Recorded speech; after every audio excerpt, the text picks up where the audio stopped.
طيبة ولنجزينهم أجرهم بأحسن ما كانوا يعملون. صدق اللہ العظیم. حضرات، اللہ تعالیٰ نے انسانوں کو بے شمار نعمتیں عطا کی،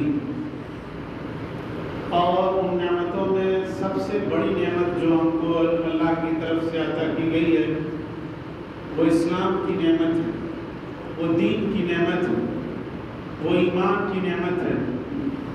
دنیا اور آخرت میں اس سے بڑھ کر کوئی نعمت نہیں ہے. اگر ایک شخص کو دنیا کی ساری نعمتیں حاصل ہو، عیش و آرام کے سارے اسباب اس کے پاس ہو، اس کے پاس بڑا بنگلہ ہو، لگژری گاڑیاں ہوں، بینک بیلنس ہو، عہدہ ہو، منصب ہو، رتبہ ہو، جلوہ ہو، دنیا کی ساری نعمت اس کے قدموں میں ہو، لیکن اگر وہ ایمان کی دولت سے محروم ہے، وہ دین کی دولت سے محروم ہے، وہ اللہ کی معرفت سے محروم ہے، تو دنیا میں اس سے زیادہ بدبخت اور بد نصیب کوئی انسان نہیں. لیکن ایک شخص جس کے پاس کچھ بھی نہیں ہے، اس کے پاس کھانے کے لیے روٹی کا ٹکڑا نہیں، اس کے پاس بدن چھپانے کے لیے کپڑے نہیں، اس کے پاس رہنے کے لیے مکان نہیں، اس کے پاس زندگی گزارنے کے لیے کوئی پیسہ نہیں، لیکن اگر اس کے پاس ایمان کی دولت ہے، اگر اس کے پاس اسلام کی دولت ہے، اگر اس کو اللہ کی معرفت نصیب ہے، تو دنیا میں اس سے زیادہ خوش نصیب کوئی انسان نہیں. یہ کوئی معمولی دولت نہیں ہے. اللہ تبارک و تعالیٰ نے ہم کو بلا مانگے یہ دولت عطا کی ہے. دنیا میں بے شمار لوگ ہیں جو اللہ کو نہیں جانتے، جو قرآن کو نہیں جانتے، جو رسول اللہ کو نہیں جانتے، جو آخرت کو نہیں جانتے، جو حشر و نشر کو نہیں جانتے، جو حساب کتاب کو نہیں جانتے، جو نہیں جانتے کہ انہیں کیا کرنا چاہیے اور کیا نہیں کرنا چاہیے، جو نہیں جانتے کہ مرنے کے بعد ان کے ساتھ کیا ہونے والا ہے، جو جنت کو اور جہنم کو نہیں جانتے، جو اپنے انجام کو نہیں جانتے، وہ بڑے بد نصیب لوگ ہیں. اللہ تبارک و تعالیٰ کی اس نعمت سے محروم ہیں، اور اللہ تبارک و تعالیٰ کی اس نعمت سے وہ دور ہیں.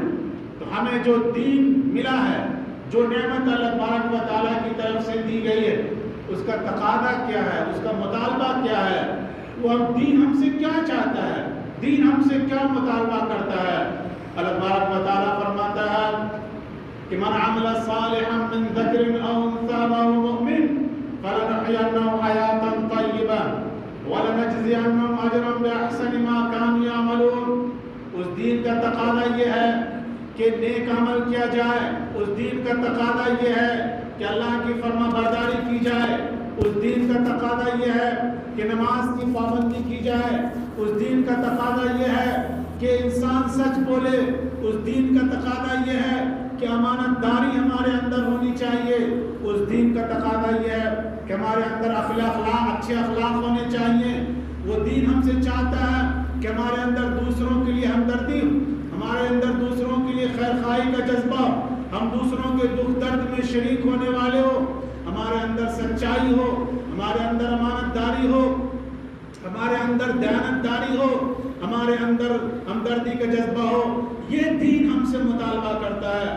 اگر ہم اللہ کے مطالبے پر عمل کریں گے، اللہ کے تقاضوں پر، اللہ کے جو فرمودات ہیں، اللہ کے جو ارشادات ہیں، اگر اللہ تبارک و تعالیٰ کے ارشادات پر ہم عمل کریں گے، دین پر عمل کریں گے، قرآن پر عمل کریں گے، اسلام پر عمل کریں گے، تو اللہ تبارک و تعالیٰ ہمیں دنیا میں بھی سکون کی زندگی دے گا، اور آخرت میں بھی اللہ تبارک و تعالیٰ نے ہمارے لیے چین، سکون اور جنت کا وعدہ کیا ہے.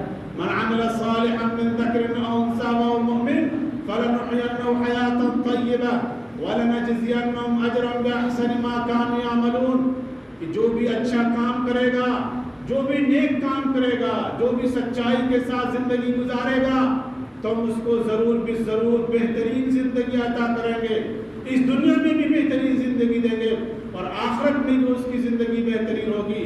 اس دنیا میں بہترین زندگی ہوگی، یعنی سکون کی زندگی ہوگی، چین کی زندگی ہوگی، عزت کی زندگی ہوگی، محبت کی زندگی ہوگی، اطمینان کی زندگی ہوگی. لیکن جب ہم دین سے دور ہو جائیں گے، جب ہم اللہ کے تقاضوں کو چھوڑ دیں گے تو ہم دنیا میں بھی بے سکون کی زندگی گزاریں گے اور آخرت بھی ہماری تباہ و برباد ہو جائے گی. ہم دنیا میں بھی ذلیل و خوار ہو جائیں گے اور آخرت میں بھی رسوا ہو جائیں گے.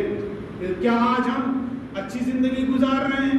کیا آج ہم سکون کی زندگی گزار رہے ہیں؟ کیا ہم آج امن و سکون کی زندگی گزار رہے ہیں؟ کیا آج ہمارے اندر اللہ تبارک و تعالیٰ کا خوف ہے؟ کیا آج ہم اسلام پر چل رہے ہیں؟ اگر یہ سب باتیں نہیں ہیں تو اس کا مطلب یہ ہے کہ ہمارے اندر اسلام نہیں ہے، ہمارے اندر دین نہیں ہے.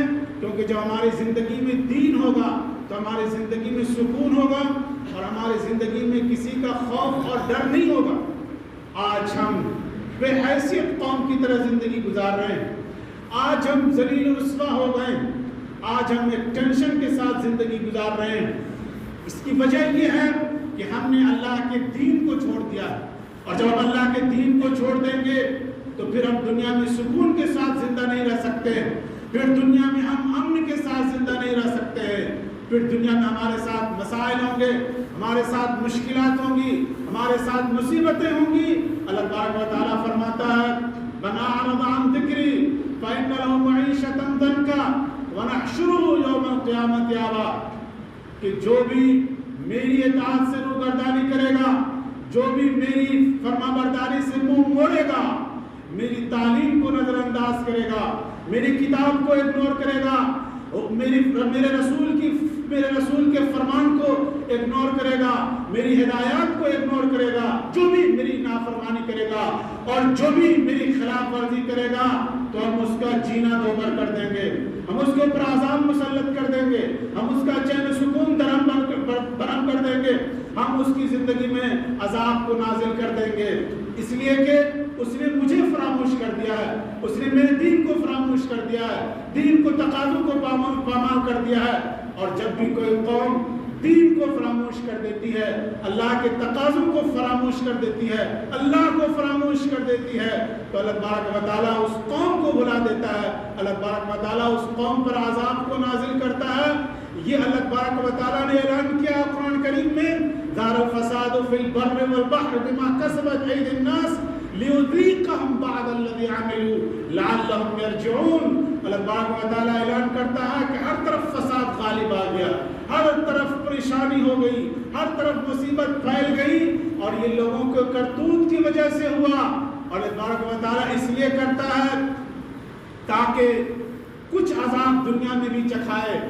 نافرمانی کا عذاب، اللہ کو بھول جانے کا عذاب، اللہ سے دور ہو جانے کا عذاب اللہ تبارک و تعالیٰ اس دنیا میں بھی چکھاتا ہے. مختلف شکلوں میں، مختلف صورتوں میں ہمیں اس کا احساس نہیں ہوتا ہے، ہم اس کو محسوس نہیں کرتے ہیں. لیکن اگر ہم دل سے اس پر غور کریں گے، حقیقت کی آنکھوں سے دیکھیں گے تو ہمیں احساس ہو جائے گا کہ ہمارے اوپر جو بھی مصیبت آتی ہے، ہمارے اوپر جو بھی آفت آتی ہے وہ اللہ تبارک و تعالیٰ کو فراموش کر دینے کی وجہ سے آتی ہے، اللہ کے احکام کو فراموش کر دینے کی وجہ سے آتی ہے، اللہ کے فرمودات کو نظر انداز کر دینے کی وجہ سے ہمارے اوپر مصیبت آتی ہے. اگر ہمارے اندر ایمان ہوگا، ہمارے اندر دین کا جذبہ ہوگا، ہمارے اندر اللہ کا خوف ہوگا، ہمیں اسلام سے محبت ہوگی، ہمیں اسلام سے تعلق ہوگا تو دنیا کی کوئی طاقت ہم پر غالب نہیں آ سکتی، دنیا کی کوئی طاقت ہم کو مٹا نہیں سکتی، دنیا کی کوئی طاقت ہم کو دبا نہیں سکتی، دنیا کی کوئی طاقت ہم کو دھمکا نہیں سکتی ہے. یہ اللہ تبارک و تعالیٰ کا اعلان ہے وَلَا تَهِنُوا وَلَا تَحْزَنُوا وَأَنْتُمُ الْأَعْلَوْنَ إِن كُنتُم مُؤْمِنِينَ. تم رنجیدہ مت ہونا، تم غم مت کرنا، تم ٹینشن مت لینا، تم ہی غالب آؤ گے. میدان تمہارے ہی ہاتھ لگے گا، سربلندی تمہیں ملے گی، سرخروئی تمہیں ملے گی، عزت تمہیں ملے گی، طاقت تمہیں ملے گی، غلبہ تمہیں ملے گا، دبدبہ تمہارا ہوگا. اس لیے کہ اس روئے زمین پر ایمان والوں کا غلبہ ہو کے رہے گا، ایمان والوں کا دبدبہ ہو کے رہے گا. وَلِلَّهِ الْعِزَّةُ وَلِرَسُولِهِ وَلِلْمُؤْمِنِينَ. عزت اللہ ہی کے لیے ہے، اس کے رسول کے لیے ہے، ایمان والوں کے لیے ہے، بشرطے کہ تم صاحب ایمان ہو. اگر ایمان کی حقیقت تمہارے دلوں میں اتر چکی ہے، اگر ایمان کے مطالبے کو تم پورا کر رہے ہو تو اس بات کو یاد رکھو کہ دنیا کی کوئی طاقت تم کو ڈرا نہیں سکتی. اللہ تبارک و تعالیٰ کا اعلان ہے اگر تم زمین میں امن چاہتے ہو، زمین میں بے خوف ہو کر رہنا چاہتے ہو، تو تم اللہ کی اطاعت کرو، اللہ کی فرما برداری کرو، تو زمین کی طاقت تمہیں دی جائے گی، زمین کی حکومت تمہیں دی جائے گی۔ وعد اللہ الذین آمنوا منکم وعملوا الصالحات لَيَسْتَخْلِفَنَّهُمْ فِي الْأَرْضِ كَمَا اسْتَخْلَفَ الَّذِينَ مِنْ قَبْلِهِمْ وَلَيُمَكِّنَنَّ لَهُمْ دِينَهُمُ الَّذِي ارْتَضَىٰ لَهُمْ وَلَيُبَدِّلَنَّهُمْ مِنْ بَعْدِ خَوْفِهِمْ أَمْنًا يَعْبُدُونَنِي لَا يُشْرِكُونَ بِي شَيْئًا۔ اللہ کا وعدہ ہے ایمان والوں کے ساتھ اور نیک عمل کرنے والوں کے ساتھ کہ اللہ تبارک و تعالیٰ زمین کی خلافت ان کو دے گا، زمین کی حکومت ان کو دے گا، زمین کا وارث ان کو بنائے گا، حکومت اور اقتدار کی چابی ان کے ہاتھوں میں ہوگی اور تخت و تاج کے وہ مالک ہوں گے، اور ان کے دین کو غالب کر کے رہے گا، ان کے دین کا جھنڈا بلند کرے گا اور ان کے خوف کو امن میں سے بدل دے گا، ان کے دلوں سے باطل کا خوف نکال دے گا، ان کے دلوں سے حکومت کا خوف نکال دے گا، ان سے پولیس اور قانون کا خوف نکال دے گا۔ اگر اللہ سے ہم ڈریں گے، اللہ سے اگر اللہ کے سامنے اگر ہم جھکیں گے تو ہم ساری دنیا ہم سے ڈرے گی، اگر ہم ساری دنیا سے ڈریں گے تو پھر اللہ تبارک و تعالیٰ ہم کو ذلیل و رسوا کر دے گا۔ جب ہمارے دلوں سے ایمان نکل جائے گا، اللہ کا خوف نکل جائے گا، تو ساری دنیا سے ہم ڈریں گے، ہم حکومت سے ڈریں گے، ہم طاقت سے ڈریں گے، اقتدار سے ڈریں گے، عہدے اور منصب سے ڈریں گے۔ لیکن جب ہم اللہ سے ڈرنے لگیں گے، اللہ کا خوف ہمارے دل میں آ جائے گا، تو پھر نہ ہمیں حکومت کا خوف ہوگا، نہ طاقت کا خوف ہوگا، نہ جیل بیڑیوں کا خوف ہوگا، نہ جیل کا خوف ہوگا، نہ کسی اور چیز کا خوف ہوگا۔ اگر ہم خوف سے نکلنا چاہتے ہیں، اگر ہم سراسیمگی کی کیفیت سے نکلنا چاہتے ہیں، اگر ہم دہشت اور رعب کے ماحول سے نکلنا چاہتے ہیں، آزادی کے ساتھ زندگی گزارنا چاہتے ہیں، تو ہمیں اللہ کی غلامی میں آنا پڑے گا، اللہ کی غلامی کو اختیار کرنا پڑے گا، اللہ کی طاقت کو تسلیم کرنا پڑے گا، اللہ کے سائے میں آنا پڑے گا۔ اور جس دن اللہ کی غلامی میں ہم آ جائیں گے، دنیا ہماری غلام بن جائے گی، دنیا پر ہمارا غلبہ ہوگا، ہمارا دبدبا ہوگا۔ اللہ تبارک و تعالیٰ ہم سب کو توفیق عطا فرمائے۔ وآخر دعوانا الحمدللہ رب العالمین۔